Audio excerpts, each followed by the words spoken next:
Are we going to have a good race today? Yes, sir!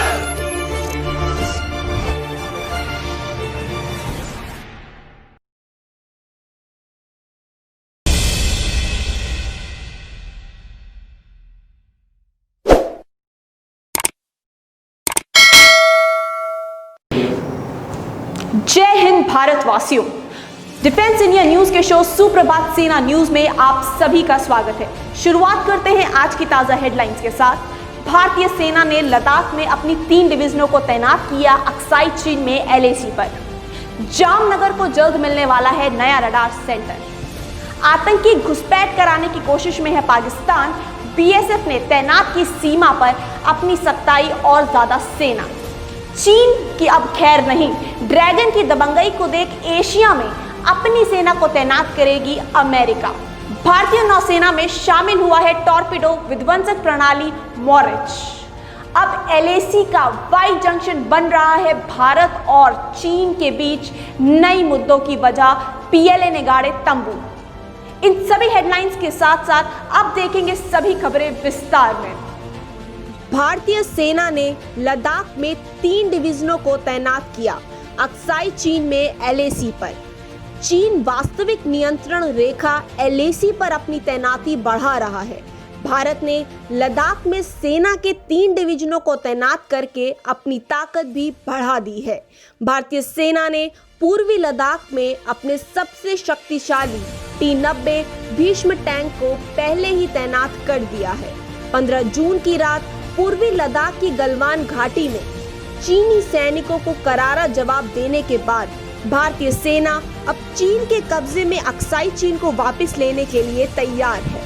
1962 में 2 एशियाई देशों के बीच सीमा संघर्ष के बाद अक्साई चीन में लगभग 38,000 वर्ग किलोमीटर क्षेत्र वर्तमान में चीन के नियंत्रण में है।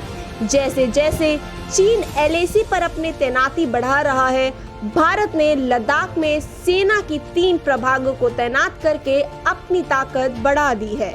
1962 के चीन भारत युद्ध के दौरान केवल 1 ब्रिगेड थी, जिसमें लद्दाख सीमा पर 2000 जवान शामिल थे। अब जगह की सुरक्षा के लिए 3 डिवीजन 45,000 सैनिक हैं। पहाड़ी क्षेत्र में अनुपात 1/12 है, अर्थात भारतीय सेना के 45,000 सैनिकों का सामना करने के लिए चीन को 5 लाख सैनिकों की आवश्यकता होगी। 5 अगस्त 2019 को लद्दाख को केंद्र शासित प्रदेश यूनियन टेरिटरी का दर्जा दिए जाने पर चीन ने आपत्ति जताई थी। चीन के लिए चिंता का कारण यह है कि अक्साई चीन तिब्बत से शिनजियांग प्रांत तक एक सुगम मार्ग प्रदान करता है। यदि यह मार्ग अवरुद्ध हो जाता है तो चीन के पास काराकोरम रेंज से गुजरने का विकल्प होगा। यदि भारत अक्साई चीन की ओर अग्रसर होता है तो चीन संभवतः जिनयांग प्रांत पर अपनी पकड़ खो देगा, जहां उइगर मुसलमानों को चीनी शासन द्वारा लगातार परेशान किया जाता है। बढ़ते हैं अगली खबर की तरफ। जामनगर एयरबेस को मिलेगा नया रडार सेंटर। चीन पाकिस्तान सीमा पर बचाव करने के लिए गुजरात सरकार ने बुधवार को एक बड़ा फैसला लिया। इसमें जामनगर वायुसेना स्टेशन में एक नई रडार प्रणाली के लिए 1400 वर्ग मीटर भूमि आवंटित करने का निर्णय लिया। गुजरात सरकार ने बुधवार शाम को हुई कैबिनेट की बैठक में सीमा सुरक्षा पर चर्चा के बाद यह निर्णय लिया। जामनगर कई रिफाइनरियों और उद्योगों का घर है। इसके पास दुनिया का सबसे बड़ा तेल शोधन और पेट्रोकेमिकल परिसर है और भारत में दूसरी सबसे बड़ी निजी रिफाइनरी है। एक आधुनिक रडार प्रणाली न केवल देश और राज्य की सुरक्षा में सुधार करेगी, बल्कि इन महत्वपूर्ण प्रतिष्ठानों की सुरक्षा में भी सहायक होगी। भारतीय वायुसेना, भारतीय सेना और भारतीय नौसेना जामनगर में रक्षा के तीनों विंग के बेस स्टेशन हैं। भौगोलिक रूप से जामनगर रक्षा की सभी शाखाओं का समर्थन करता है, क्योंकि यहां भारतीय नौसेना के लिए समुद्र तक पहुंचता है और शहर में रणनीतिक स्थान पाकिस्तान के करीब होने के कारण एक बड़ा हवाई अड्डा है। जामनगर एयरबेस दक्षिण पश्चिमी वायु कमान का सबसे बड़ा आधार है। आइए देखते हैं अगली खबर। आतंकी घुसपैठ कराने की कोशिश में पाकिस्तान, बीएसएफ ने सीमा पर बढ़ाई पेट्रोलिंग। भारत के सीमा सुरक्षा बल ने जम्मू के अंतर्राष्ट्रीय सीमा पर पेट्रोलिंग बढ़ा दी है। यह फैसला पाकिस्तान की ओर से हो रहे लगातार सीज फायर उल्लंघन के बाद लिया गया है। जम्मू कश्मीर में लगातार घुसपैठ की कोशिश कर रहा है पाकिस्तान। आतंकियों की घुसपैठ कराने के लिए पाकिस्तान की ओर से लगातार जारी है कोशिश। इसी को ध्यान में रखते हुए बीएसएफ ने अंतर्राष्ट्रीय सीमा पर चौकसी बढ़ा दी है। बीएसएफ ने 24 घंटे चौकसी जारी रखते हुए सख्ती और भी ज्यादा बढ़ा दी है। बीएसएफ ने जम्मू में अंतर्राष्ट्रीय सीमा पर गश्त बढ़ा दी है।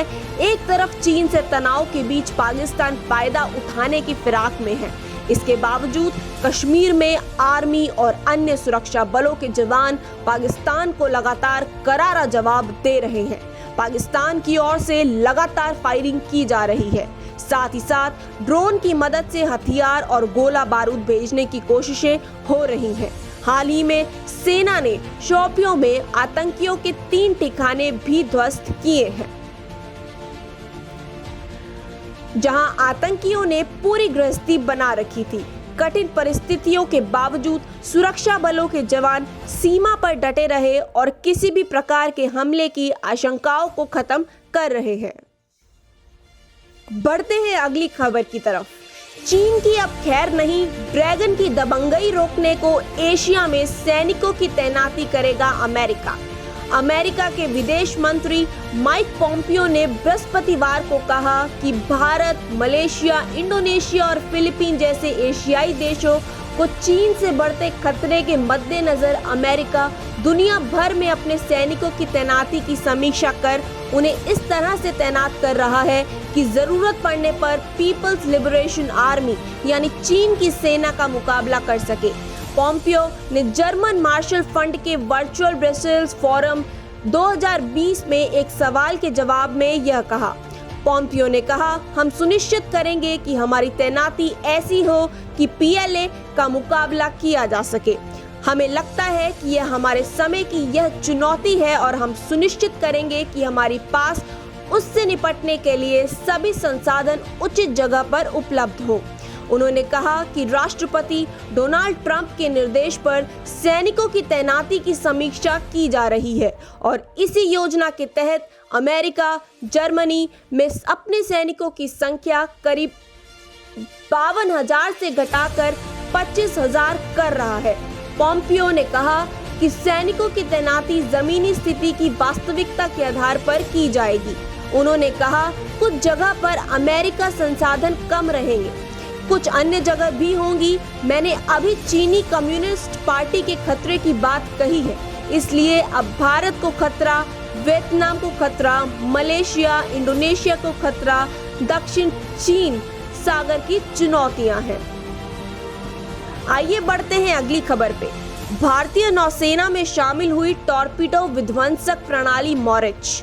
रक्षा अनुसंधान एवं विकास संगठन DRDO द्वारा विकसित मॉरिच प्रणाली हमलावर टॉर्पीडो का पता लगाने, उसे भ्रमित करने और नष्ट करने में सक्षम है। भारतीय नौसेना ने शुक्रवार को कहा कि इसने स्वदेश निर्मित टॉर्पीडो विध्वंसक प्रणाली मॉरिच को अपने बड़े में शामिल कर लिया है, जो अग्रिम मोर्चे के सभी युद्धपोतों से दागी जा सकती है। यह प्रणाली किसी भी टॉर्पीडो हमले को विफल करने में नौसेना की मदद करेगी। DRDO द्वारा विकसित मॉरिच प्रणाली हमलावर टॉर्पीडो का पता लगाने, उसे भ्रमित करने और नष्ट करने में सक्षम है। नौसेना ने एक विज्ञप्ति में कहा, नौसैन्य मंच पर लगे इस प्रणाली के प्रतिरूप ने सभी प्रौद्योगिक मूल्यांकन परीक्षण सफलतापूर्वक पूरे कर लिए थे और नौसैन्य स्टाफ मानदंड आवश्यकताओं के अनुरूप सभी विशेषता प्रदर्शन पर यह खरी उतरी थी। इसने कहा कि मॉरिच को शामिल किया जाना स्वदेशी रक्षा प्रौद्योगिकी के विकास की दिशा में न सिर्फ नौसेना और DRDO के संयुक्त संकल्प का साक्ष्य है, बल्कि यह सरकार की मेक इन इंडिया पहल तथा प्रौद्योगिकी के आत्मनिर्भर बनने के देश के संकल्प की दिशा में एक बड़ा कदम है। नौसेना ने कहा कि रक्षा उपक्रम भारत इलेक्ट्रॉनिक्स लिमिटेड द्वारा इस विध्वंसक प्रणाली का उत्पादन किया जाएगा। इसने कहा, अग्रिम पंक्ति के सभी युद्धपोतों में दागे जाने वाले सक्षम टॉर्पिडो विध्वंसक प्रणाली मॉरिच के लिए एक करार पर पहुंचने के साथ आज भारतीय नौसेना को पनडुब्बी रोधी युद्ध क्षमता में बड़ी मजबूती हासिल हुई है। अब LAC का वाई जंक्शन बन रहा है भारत और चीन के बीच तनाव की नई वजह। PLA ने गाड़े तंबू। पूर्वी लद्दाख में line of actual control. LAC पर भारत और चीन के बीच तनाव कब खत्म होगा, अब कहना बहुत ही मुश्किल हो रहा है। इकोनॉमिक टाइम्स की एक रिपोर्ट के मुताबिक गलवान घाटी में नई पोस्ट और इंफ्रास्ट्रक्चर की वजह से पेट्रोलिंग पॉइंट 14 तक पहुंचना नामुमकिन हो गया है। ऐसे में श्योक गलवान पर स्थित वाई नाला, जो रणनीतिक तौर पर काफी महत्वपूर्ण है, वह अब भारत और चीन की सेना के बीच तनाव की नई वजह बन गया है। चीनी सेना ने वाई जंक्शन पर जवानों के लिए टेंट लगा दिए हैं और ढांचा तैयार कर लिया है। वाई जंक्शन वह जगह है जहां से गलवान नदी मुड़ती है और आगे जाकर श्योक नदी में मिल जाती है। PP 14 अरब किलोमीटर तक का रास्ता भारतीय जवानों के लिए उपलब्ध नहीं है। सूत्रों का हालांकि कहना है कि डिसएंगेजमेंट को सावधानी के साथ एक उम्मीद के तहत देखा जाना चाहिए। इससे स्पष्ट है कि भारतीय सेना फिलहाल चीनी सेना पर जरा भी विश्वास नहीं कर रही है। स्थानीय नागरिकों की तरफ से भी गलवान और पैंगोंग त्सो के फिंगर इलाके में चीनी सेना के निर्माण की पुष्टि की गई है। स्थानीय नागरिकों की माने तो अंधेरे में चीनी सेना के टेंट आसानी से देखे जा सकते हैं। उस समय वहां पर बिजली ऑन होती है।